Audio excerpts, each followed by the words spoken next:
Welcome back to the Kudlow Report. Everybody's back at work at the Port of Los Angeles after the $190,000 per year clerical workers finally agreed to a tentative deal. They ended a very expensive strike that occurred for no good reason.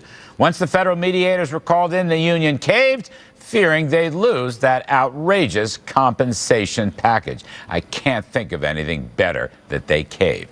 Shark Tank now, that's a hit show that makes entrepreneurs pitch their businesses to potential investors.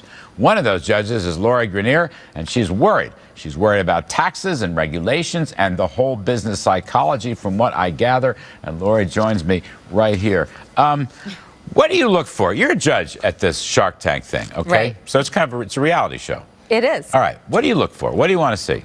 Well, I want to see things that I think are going to be successful, whether it's a new product or business idea. I am looking for what I call a hero, and I can tell pretty much instantly if it's a hero or a zero. So an entrepreneur has to have character.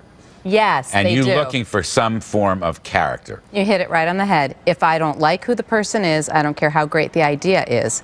I have to have the right mix of both. All right, what makes an entrepreneur? In other words, somebody flips an idea, but they might not be a real entrepreneur. That's what I'm saying. Maybe, I mean, yeah, okay, a lot of people have a lot of good ideas, but they have no capacity to follow through on the ideas or get the idea funded. Now, I'm a free enterprise guy. I'm a free market guy. I worship at the shrine of entrepreneurship. But how do you know? You're sitting on this show and you have to judge these people. How do you know?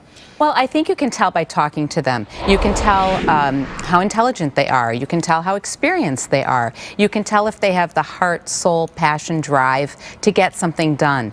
Sometimes an entrepreneur maybe isn't doesn't have a good personality. They're not going to be a great salesperson, but they might have the heart and the passion to drive their business forward. So then you know that they're going to be good about what they're doing, but maybe you need to have somebody else do the sales. All right, so why, it's all there. All right, you've got that package and you know what to look for. You've done this show. So why is venture capital down?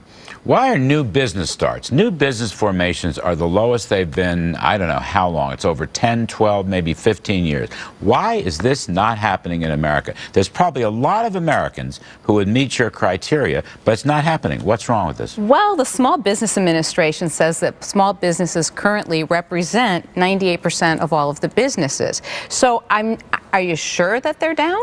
New business formations are way down. Way down. Way down. And venture capital is way down. Well, that means people are afraid of something. These are brand new business startups, a very important economic measure. Way down.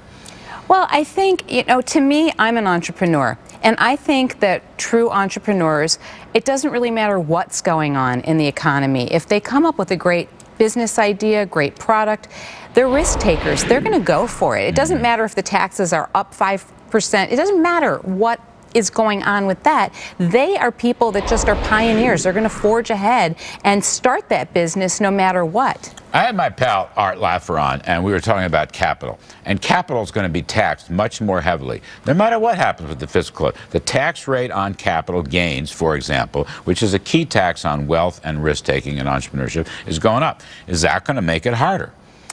Well, it might make it harder, but I don't think it's going to stop people. And that's my point. I mean, I think it doesn't really matter. To me personally, it wouldn't have mattered when I started my business 16 years ago. What is your business? My business, I create products. I have a lot of patents. I have over 115 patents, and I've created over 400 successful products. Did I stop and think about what my taxes were going to be? No. I thought, I want to be independent. I want to run my own business. I don't want to work a 40-hour job and punch a clock every day. And so when you come up with that idea, if you're passionate about it, you're just going to go forward. It really doesn't matter what's going on with the economy. We're going to leave it there. We're going to leave it there. Lori Greiner, Shark Tank. I hope you find some more entrepreneurs. Appreciate it. Thanks. Now, switching gears.